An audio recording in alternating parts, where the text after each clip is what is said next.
Good afternoon, everybody. Last meeting of the seventh, let me say, brave MET dialogues. We did it against all pandemic odds. I'm Ugo Tramballi, senior advisor with the ISPI and columnist with El Sole 24 Ore.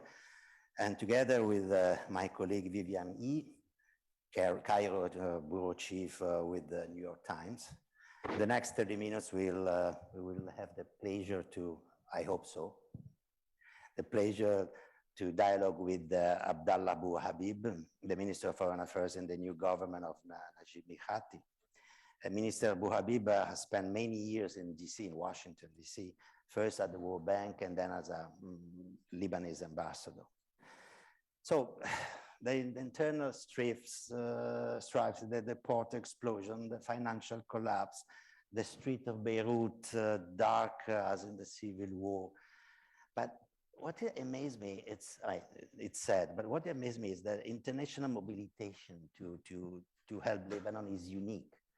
I know why it's unique, because I used to live in Beirut, which is a unique place, as Vivian that used to live in Jamaica, so she will agree with me. But there are conditionalities, of course. The best conditionality is help us to help you. In other words, much stronger is make reforms and you will see the money. Minister, the power partition of on sectarian basis, the formula of Taif, 89 Taif, it was essential to bring Lebanon out from the civil war. But I feel like over the year it became a sort of trap that makes difficult, almost impossible to make reforms. Am I wrong? I think you are right. I think the Taif agreement has not been implemented fully. What we have, the system we have, came from the Taif agreement, but it is not fully the Taif agreement. Taif agreement calls for, a Senate, calls for decentralization and a lot of other reforms that we didn't implement really in the last 30 years.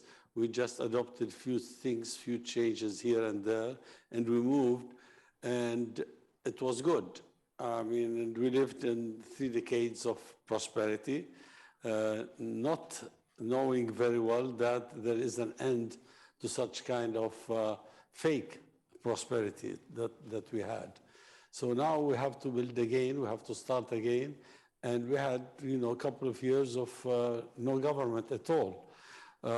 Prime Minister Mikati took 5 weeks only to form a new government, and according, of course, to the Taif Accords that we implement. And now the government has been there for 2 months, or 2.5 months, but, it's a good part of this time we can't meet. So for different reasons. One of the reasons was solved yesterday, the resignation of the Minister of Information, because we had something that he said about the war in Yemen that didn't like, rightly or wrongly, was not liked by some Arab countries, especially Gulf countries, where we have something like 750,000 Lebanese working there and making good money and sending some of it to Lebanon for bad times, helping their families in Lebanon in bad times. So yes, I agree with you that the Taif has not been implemented, and we reached to a situation that we need to look again at an agreement that would be sustainable. Vivian. Well, you mentioned yourself the resignation of the Information Minister, George Kordahi, yesterday, and we were saying that this panel is well timed because it does seem like, just the latest in a long list of calamities to befall Lebanon, that Saudi Arabia and much of the rest of the Gulf would withdraw their ambassadors and cut other ties at such a precarious moment for Lebanon, which for much of its history has been famous or infamous for being kind of subject to the whims of greater powers. So how can Lebanon move forward with the Gulf, and how can it balance its need for being self-sustaining, excuse me, and also reliant on other powers, given that just a stray comment like that can provoke such a reaction. How can it maintain or improve relations with the Gulf, given that the Gulf has steered away from Lebanon in recent years, or should it remain as reliant as it has been? Well, let me start by saying is that Lebanon is a free country, and I mean by free country that people can take positions without being penalized for or sanctioned by taking position for and against. And for the war in Yemen, there are people who support the war or not support the war, support one side, and there are others on the other side. Mr. Kurdahi said what he said like more than a month before he became a minister. The most important thing, because our government is a coalition government, so you have different opinions coming to the government, but it was made in such a way as if it happened then, while we know that all of us ministers, we abide by the decisions of the government, and we, as a government, we disassociate ourselves from all the problems and wars and whatever in the Arab world. But individuals don't do that. Individuals have opinions, they write it, they talk about it, and we have newspapers that criticize the war in Yemen, and we have newspapers that support Saudi Arabia, and nobody says anything about them. But to come from a minister, it wasn't acceptable. But although this minister have said it like more than a month before it happened, if it was, I don't know how somebody, I'm not accusing journalists, but got it from somewhere and put it and pass it, and it became a problem. But now I think the problem is settled. Gulf countries like Oman and Qatar and UAE, I mean, we still have ambassadors there. And we have small problems with Kuwait and Bahrain. They withdrew their ambassadors and they asked our ambassadors to leave. And the issue is with Saudi Arabia. We still have diplomats there in Saudi Arabia. Our ambassador came back home, but hopefully now, after two things happened yesterday. First, Mr. Kurdahi resigned. Second thing, the Prime Minister made a very strong statement. First, disassociation from all problems. He stressed it very strongly, the disassociation from all the problems in the region and the Arab world specifically. And he also asserted the Arabism of Lebanon. Lebanon is an Arab country by identity and by action and in cooperation with all Arab countries. As somebody said in the past, we are with the Arabs if they are united, and on neutrality if they are divided. Minister, you are an economist. Could you be a little more specific about the economic reforms you need to do, at least that you are politically willing to do? And the latest, because you've met in Barcelona just recently, yesterday or 2 days ago, the Europeans and other subjects. Yep. Well, this is a question comes all the time in meeting with officials from all European countries. There are two, three issues that come. Let me go more than economics. Also, they ask about elections. And I want to say elections will take place. Most probably in May, but I'm not sure yet because old style or reformed? No, the same law, same law that existed last time. It was in 2017 was approved, and the election was in 2018, and we do it on same law. It's a question I'm always asked, and I want to assure everybody that there would be elections in Lebanon. This government cannot exist without elections. I think this government would really dissolve without having elections. Second thing, we are having discussions with the IMF. We are not yet in the negotiation stage. The IMF is like a specialist doctor. They want to have all the information before they prescribe the medicine, or whether we need surgery or whatever it is. And they are looking at 3 or 4 things, which will take a lot of time. First, the monetary policy.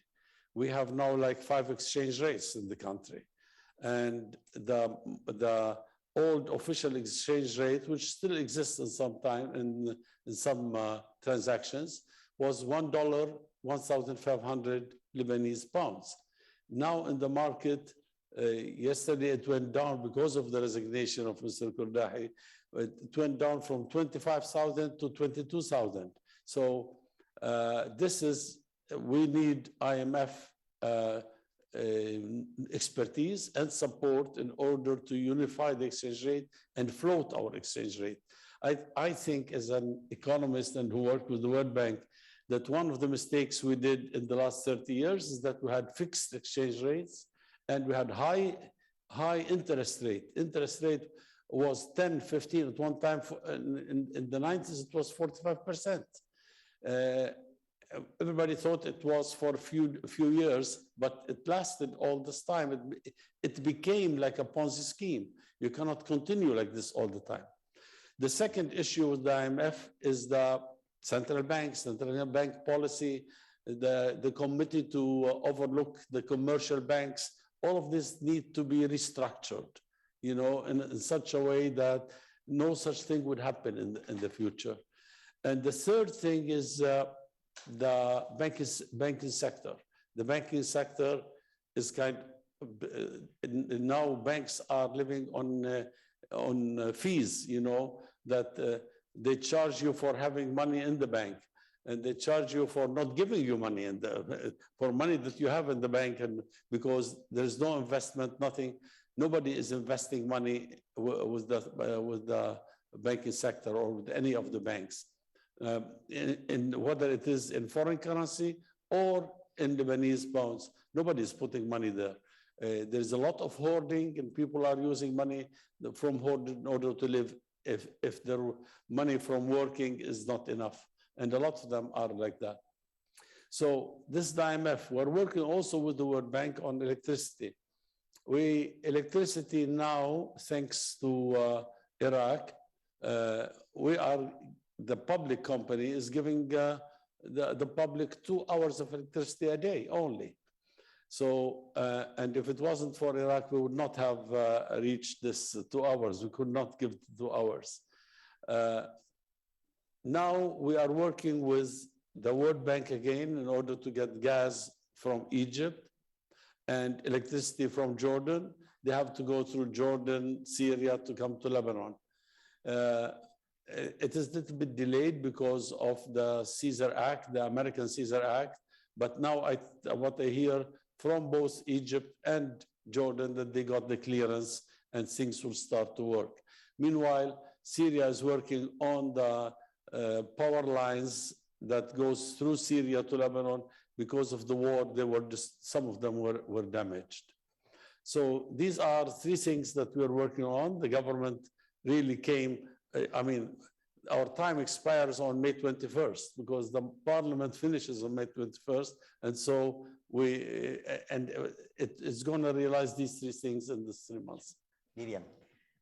So all of these sound positive, and and we hope you will solve everything, all of Lebanon's challenges right away. But we all know it's true that the Lebanese people long ago lost trust in their leaders. I was in Beirut when countrywide protests broke out in 2019, and then last year when an explosion destroyed much of Beirut. The political class has not only failed to deal with Lebanon's many challenges, but many would hold them responsible for creating them in the first place. What can you, as part of this government, do differently to make sure that Lebanon won't fall into the same trap, even if the currency is floated and all of these economic reforms take place? What can we do to make sure that it won't fall into the same morass of sectarianism and corruption that got it into this mess in the first place? There's no doubt that sectarianism is a problem in Lebanon, but Lebanon is a pluralist society. We have to take these into consideration. I've been repeating something a professor at Princeton said, and he is of Egyptian and Lebanese origin. He said that Lebanon has adopted a free enterprise economic system and a liberal political system in a region that turned its back to both values. So we know that we're going to have crises from time to time. It is not like, it is not easy for us to have freedom and, I don't want to say full democracy, but also a concessional political system. You have to include everybody, otherwise God knows what happens. So it is difficult, but I think we'll overcome it. We have overcome many problems in our history and will continue to overcome this one. We think that the government thinks, at least this government, which the only politician in this government is the prime minister. The others are technical people, and once they want to form a cabinet, political cabinet, we probably will be all out. So, but we are focusing on these three issues, and I think if we succeed in these three issues, you're gonna find Lebanon back on its feet and back moving forward for a long time to come. Minister, the banking sector and the energy are the two main pillars of the crisis. Of course, now you need to develop your gas field out of your coast. And you have to do it with, you need to do it, you need to define your exclusive economic zone. And to do this, you have to negotiate with Israel. So at what point is this negotiation? Well, you know, this communication, not between us and Israel directly, but through mediators like the United States, is back now. And I think it's active. And I think the way it's going, we're going to conclude next year some kind of an agreement between us and Israel. The Americans are involved in that. We also gave the Americans the green light to get involved with us. And the American envoy visited Israel 2 weeks ago. They visited us like a month ago or so, or even more. And I understand here they've been talking to interested oil companies that looking at exploration. And he should be back either this year, sometime this year, or next year. You know, drawing the lines is not easy, is not an easy job. But we have an agreement. You know, Lebanon is not a one person can decide at the top. We have various groups have to decide. We have an agreement among the top people in the government that we want to have demarcation, and we want to start exploring for the wealth under the water. Yeah.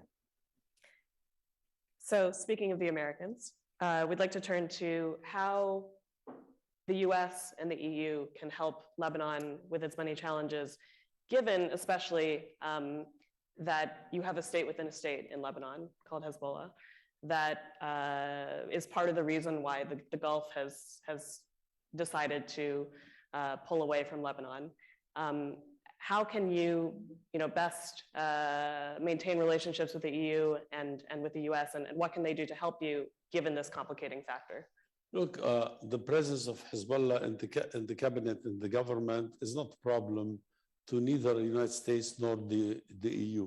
I mean, I haven't heard any complaint on this. What Hezbollah is doing, Hezbollah is a Lebanese political party. It represents quite big majority of the Shiite community in Lebanon. and therefore they have to be represented in the government. And now, they have a military arm, yes, and this military arm is outside the country, sometimes operates, but it becomes like a regional problem. This kind of thing we cannot solve in Lebanon. We've had a 15-year civil war, and we are not going to go again to another civil war. So we're working together.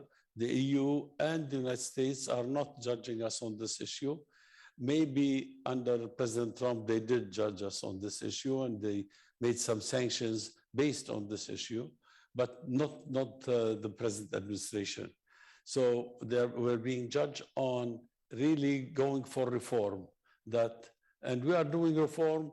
The EU is, we always brief the EU and EU members on what we're doing, and they can tell from the International Monetary Fund, because they all have representatives there, that what we're doing, and the World Bank, both.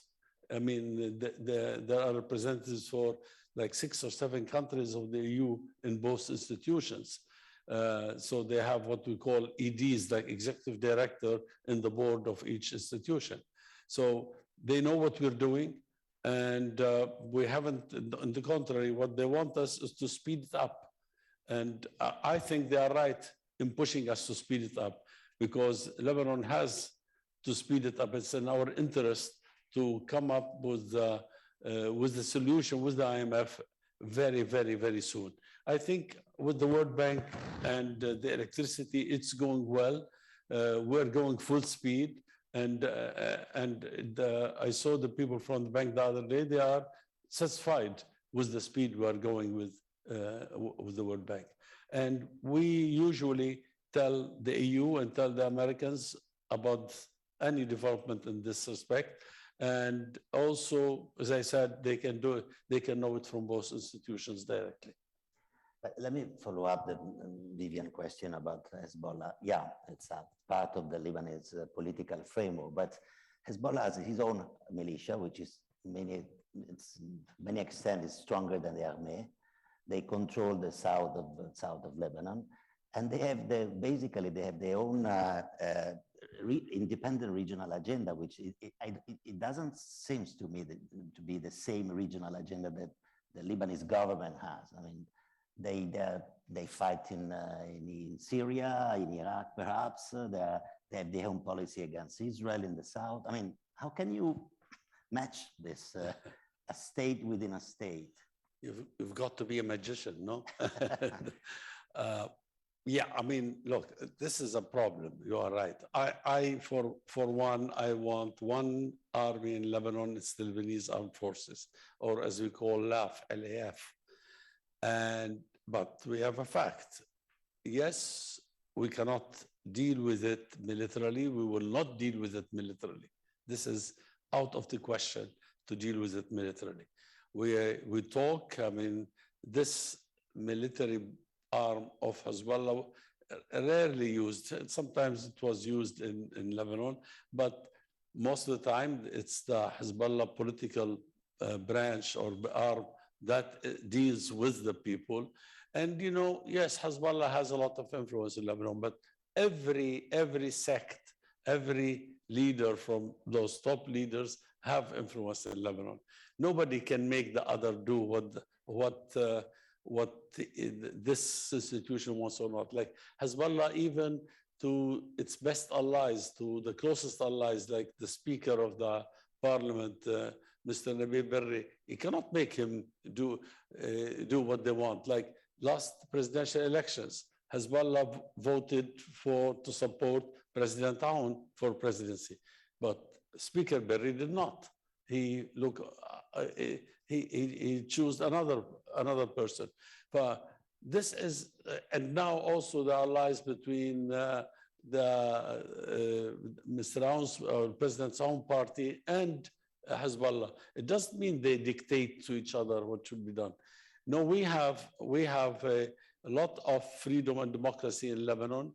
Hezbollah is not the only power that has veto. Everybody has veto power. And now, if Mr. Berri would not, or Speaker Berri would not support Hezbollah, Hezbollah would not have a veto power alone. Well, I'm trying to watch the face of General Del Colin, but I mean, he got the mask. I cannot see his face. Time is running. Last question. Well, as we say, time is running short, so I think we actually better wrap it up. But I just wanted to say thank you so much for speaking with us. I mean, I personally am honored to be part of this dialogue as someone who lived in Lebanon for almost 2 years, loved it, and I just always think that it's tragic, the gap between Lebanese reality and its potential. So I think we all hope that it'll see better Thank you very days. much. Thank you. Yes. Thank you. Thank you. Thank you. Thank you very much.